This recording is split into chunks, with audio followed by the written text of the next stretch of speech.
Well, good morning. Welcome back to the Broadcast Retirement Network. I'm Jeff Snyder. This is BRN AM for Tuesday, September 12th, 2023. And our top story today, ensuring a smooth record keeper transition that ensures data security and privacy. And joining me now to discuss this and a lot more, Kevin Kilcarr is a Senior Managing Director with Enterprise Iron. Kevin, it's great to see you. Thanks so much for joining us on the program this morning. Well, thanks for having me, Jeff. You know, this is a topic that I spent a lot of time with, and I don't claim to be an expert on it, but I do know a lot about the things that can impact data and its security. Yeah, and then we're going to be talking about a record keeper transition. And I want to start off, let's give a baseline to the audience because our audience is pretty diverse. When we're talking about a record keeping transition, what does that mean? So I look at it from a number of different vantage points. Number one, it could be that you're just moving the instance of a plan from one record keeper to another because the sponsor has picked somebody else to do the work. It could be that you've decided to move your record keeping instance, and we're seeing a lot of that in the defined contribution marketplace where somebody is taking over large segments of business. And then lastly, it could just be internal, where internally you're moving your record-keeping instance from one platform to another. The scale of which is much different depending on which one you're doing. Obviously, moving it from one place to another, the entire record-keeping instance is there's a lot of data involved in that, and you have to be very secure in what you're doing to make sure that there's no spillage. And the term spillage is used from a data perspective where you could potentially lose that data into the ether, so to speak, and bad actors could get a hold of it. Yeah, and when you talk about the data, so there's a lot of data depending on what style of transition you're doing. But generally speaking, what type of data are we talking about? Is it participant data, meaning individual data? Is it fund data, or is it a combination of both? It's really the combination of all the above. I mean, you're talking about, the social security number, which you really don't want getting out there, the participant name, address, all the vital statistics that a bad actor could take and, use to take over somebody's identity. So you want to be really careful with that information. And then, of course, there's the fund data, employment history, the participation history, could be disability and hardship, Roth, the seasoning information on the contributions, and financial history records sent, for record keeper. A lot of times that's loan repayment information. So it really sounds like this data is a lot of it's sensitive participant information. You mentioned social security number, name, but there's a lot of data there that I guess a hacker would find very useful. Oh yes, in the deep web, the deep dark web, this type of information. I'm getting notifications all the time that they've seen my email in the dark web from different vendors that I have. Checking that out. I don't know how many people have that type of security monitoring going on, but it's a little scary to hear that's out there. So we want to make sure that there's no spillage or no way that we would have any party in that information getting out, and potentially have bad actors that want to use that to spoof people's accounts and such. Yeah, and what we're talking about here is we're talking about preemption. We want to take all the steps, Kevin, to ensure that hackers, because they would have the most interest, and it's not just hackers here in the States, in the United States. There are global hackers. There are hacker groups. There are sovereign nations, I guess you can call them sovereign nations, that are actively hacking other nations. So really, this data is pretty important. It's important to maintain, but it's also could be pretty popular within all those groups that I mentioned. Oh yeah, absolutely. I'd like to talk to that later in our discussion. I do have some points to make on that, but absolutely. And some of the challenges I was talking about, the large scale movements of data, and I've been involved with a lot of large scale data movements for all the different reasons that that I mentioned earlier, including situations where we're talking about billions of records, and documents as well, not just history records from the record keeping system, but the associated documents that go with the transactions that have been processed. So it's always good to, have the forethought of, okay, how am I going to secure this up front before you even go down the road to extracting it and moving it. And, some things like if you're moving it to a third party, anonymizing the data, which essentially means, masking it so that nobody can tell who the person is, so that you can do the testing, because there's always testing involved. So there's not just one massive move of data. You have to prep for the data going to somebody and making sure that they're aware of how to consume that information. So you want to make sure that you have a process in place to address that. And then, oh, go ahead. I'm sorry, I interrupted you. I was going to say, I mean, the focus on any data movement, you make sure it's secure. You want to make sure that any potential for spillage is handled up front, and that you have broad discussions on how you're going to do that because of the financial and reputational risk for your organization. You want to make sure you can protect that by doing the work up front on how you're going to do the transmissions.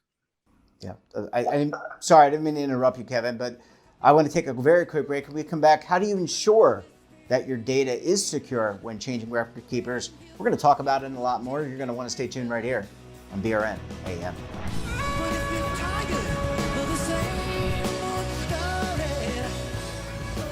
Imagine a new television network that will make you richer, healthier, and in control of your financial future.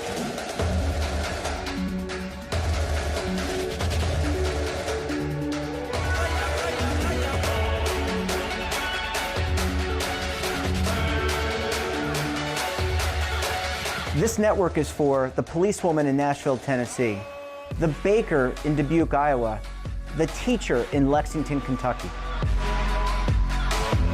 We want to make the idea of savings and retirement culturally relevant. But what do you see as a defining issue of the midterms, especially for the smaller businesses? I mean, they are the lifeblood of the American economy.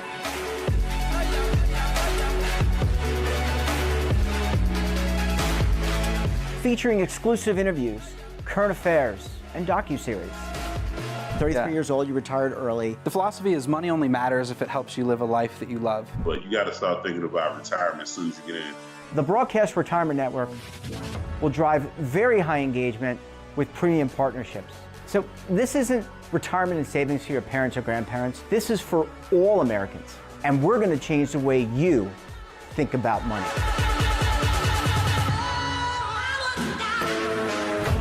Welcome to the next frontier of retirement and savings. This is BRN, the Broadcast Retirement Network.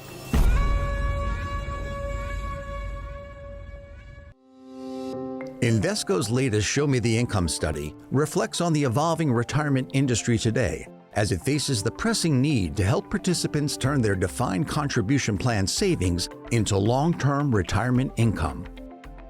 Key findings from the research uncover that nearly 7 in 10 participants fear running out of money in retirement, and only 22% were very confident they could create a retirement income strategy on their own.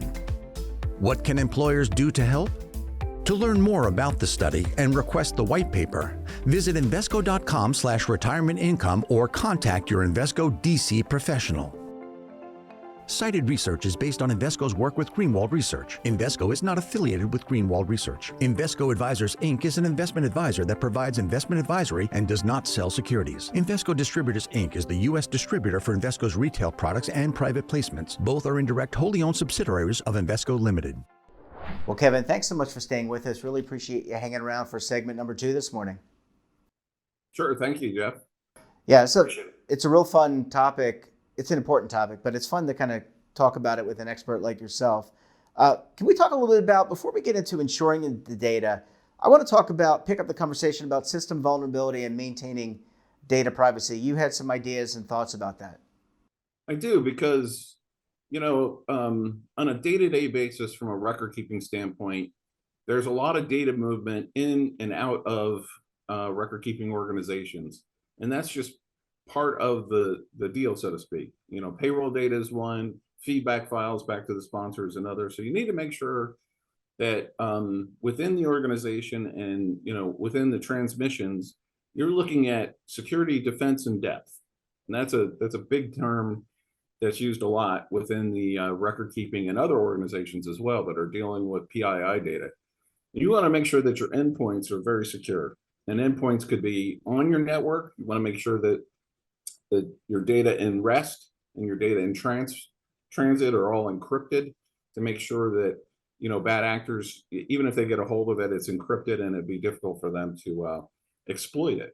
So you want to establish very strong things like external firewalls, but internal firewalls as well, in order to protect everything that's sitting on your network.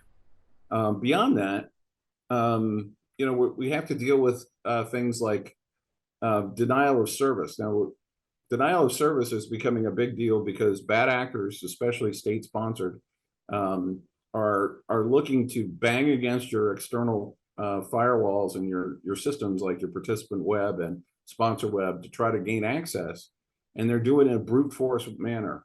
And if your firewalls are not up to snuff, they can get beyond that. But you want to have strong identification methodologies that go out there and see what IPs they're coming from and deny them from getting to your web. And if the denial of service attack starts, you start getting a ramp up of instances that are trying to be created against your external facing applications, and it can cause a situation where your regular participants and sponsors and others that are trying to access can't do it because they're flooded with requests, and your systems are only geared up to do so much volume, and this can impact that desperately. The other things you want to make sure of is that 0-day vulnerabilities as well as patching is done on a managed basis. One of the biggest issues that we had in the past was the log4j issue. Is sort of pervasive because not only your legacy applications that you developed internally, but the COTS packages had that. So the mitigation of that was very difficult to address. It was 0 days, so you had to do it immediately. So we almost had to stop everything just to address it. So you want to be sure that you're monitoring things like CloudStrike and other products that give you that information immediately, and then you have to act on it immediately.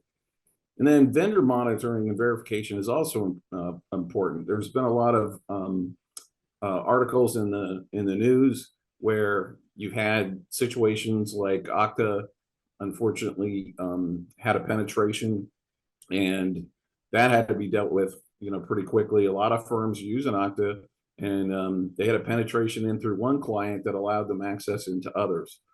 But there's, something that's near and dear to my heart is my information of recent got spilled due to a product called Move It, and me and other people received letters that our information had gotten spilled. We don't know the extent to this point, but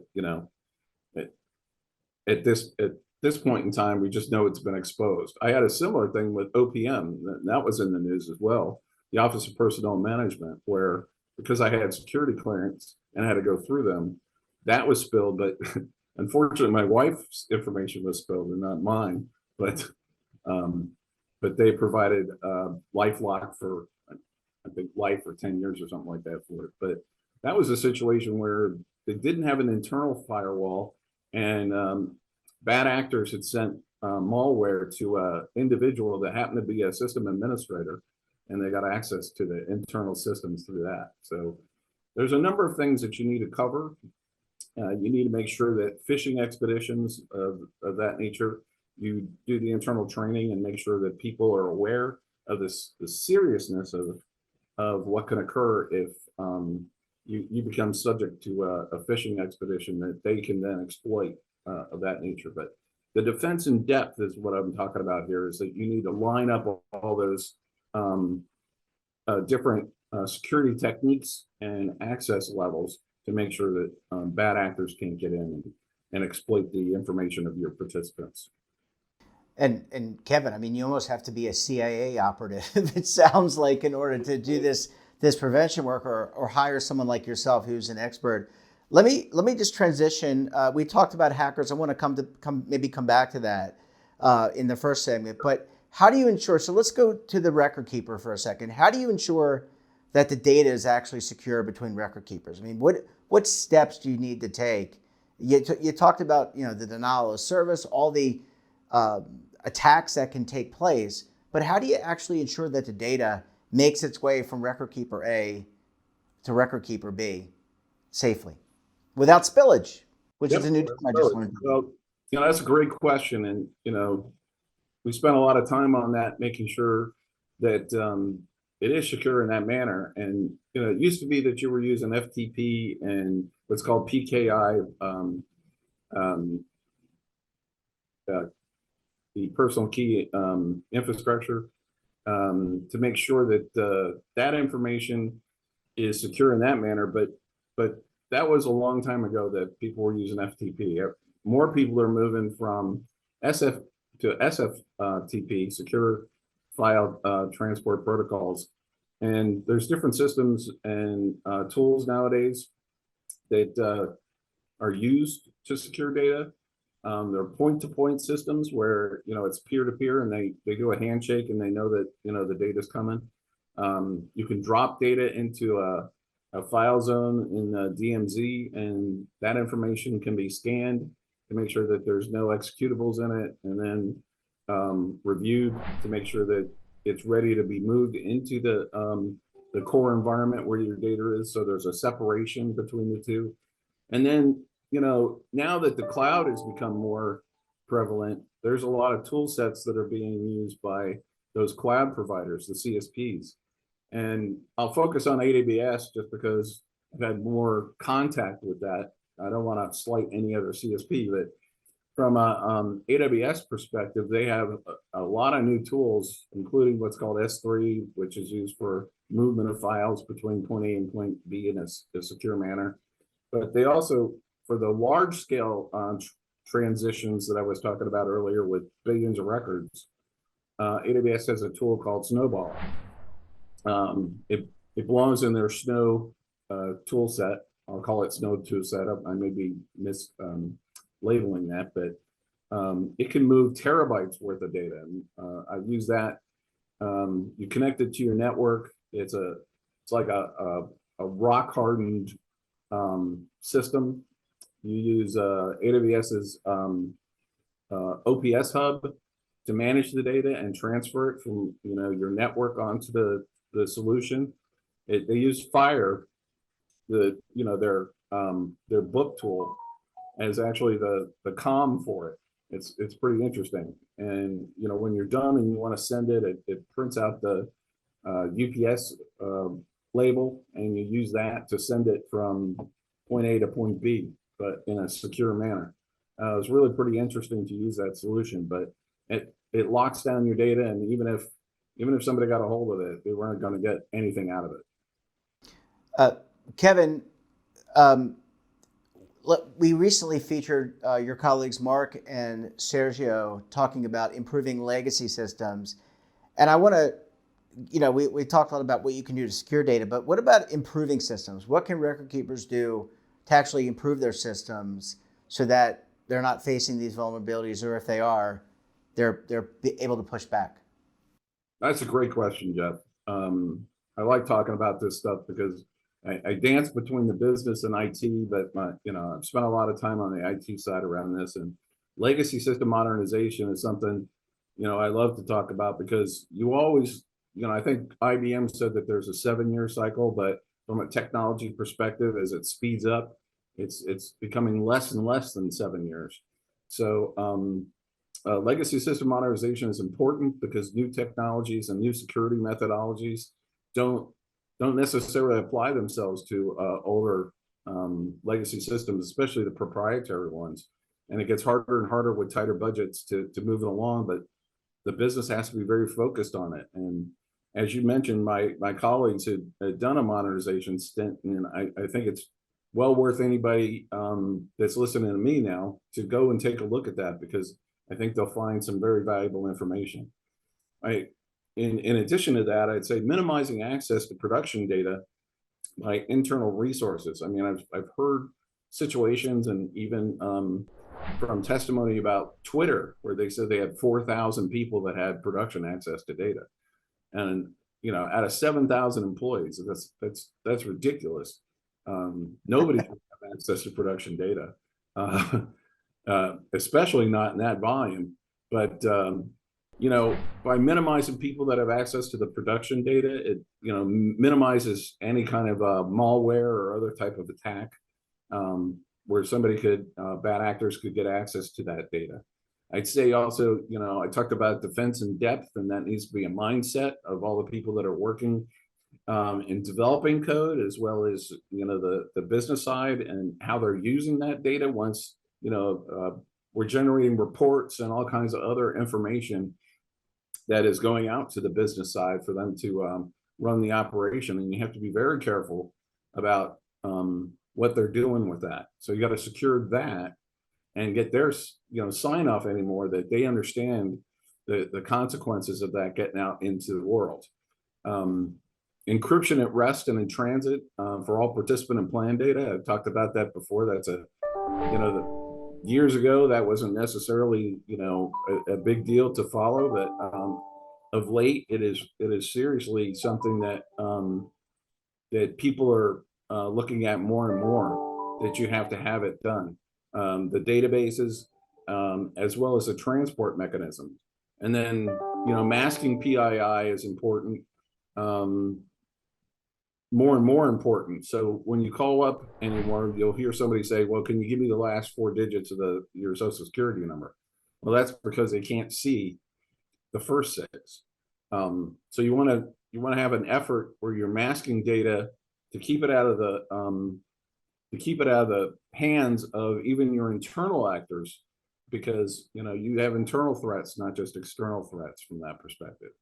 Yeah. Phishing communication, as I mentioned before, and communication associated with that, you want to make sure that very frequently you're having phishing tests, that you as an organization are doing the phishing, so that people become more aware when it's coming from an external perspective. I got a whole list here, Jeff. Just stop me. Well, we're going to put some of that up in the graphics, but we've got a few minutes left, Kevin, because there's a lot of information. Of course, people can go to the Enterprise Iron website to find out a lot more. But let me ask you, in the remaining time we have, what should advisors, consultants, people who help select record keepers be looking at when it comes to data security infrastructure? So the people who may not have your expertise, maybe they do, maybe they don't, but they're evaluating. This is a big part of that vendor evaluation process that is done by so many. Yeah, Jeff, that's a great question. I mean, this is called making sure you're secure in your knowledge of what you're getting yourself into and what you're exposing your participant data to. And it starts with the RFP and interview process for any new record keeper that you're going to select. You want to make sure that you're asking the right questions and getting verifications, as well as references from other plan sponsors that are using that record keeper for doing their defined contribution plans.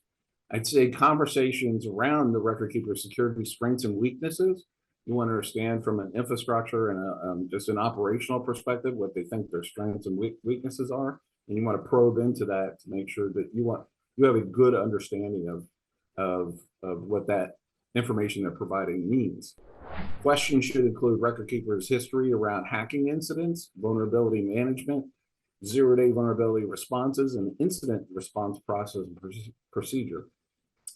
Incident process and procedure is important because if something comes up, what are the SLAs and reaction times that you can expect if there is some type of breach or spillage from that record keeper? And then I'd say how the data is encrypted. Like I said, over time, encryption has picked up momentum. I spent it in my past life a lot of time where we were doing regular FTP within the environment, and we weren't securing it between endpoints within the environment, and we switched over and started using secure FTP for everything within the environment, not just externally, but everything within the environment, to try to lock down as much as we possibly could around any kind of data risk internally. And then, what type of SIM or SIM? I always get confused with those two. But one is SIM and one is SIEM. There's different tools out there. My history has been more with Splunk, tracking that information. So it's security information management, security information event management. You want to tie all your logs. You want to make sure that they have a SIM, as well as tying all the logs and information, and that's scrutinized by a SIM on a daily basis, and that alerts are produced from that SIM, that actions are taken on, both from IT, a business, and a security standpoint, and that there's SLAs around when it detects something, what are you going to do? And that could include the DDoS. It could include information that's being transferred that shouldn't go from point A to point B, but somebody's trying to do it, things of that nature. And then lastly, how does a record keeper protect against internal threats, such as collusion or any other bad actor scenarios? Is there separation of duties? How are those separation of duties handled so that internally you're as secure as external? Look, there's so much that goes into this. You almost have to be, I'm thinking about all those advisors out there, Kevin. You have to be an expert in fiduciary responsibility. You have to be an expert in investments.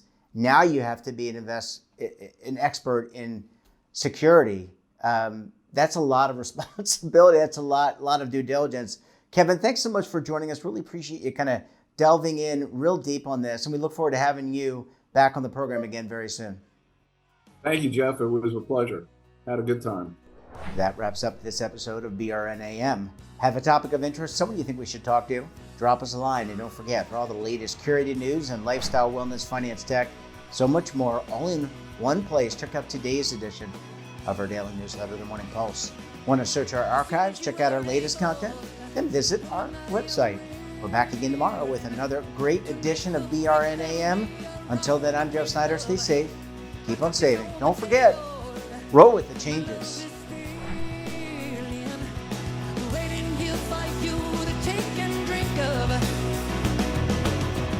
But if you're tired of the same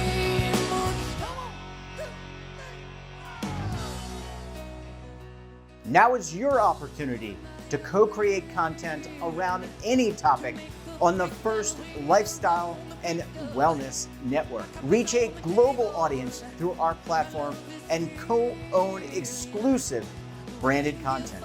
All of our programs are available on demand and also as audio-only podcasts, so you can take us on the go. Broadcast Retirement Network, available anytime, anywhere, and on any device.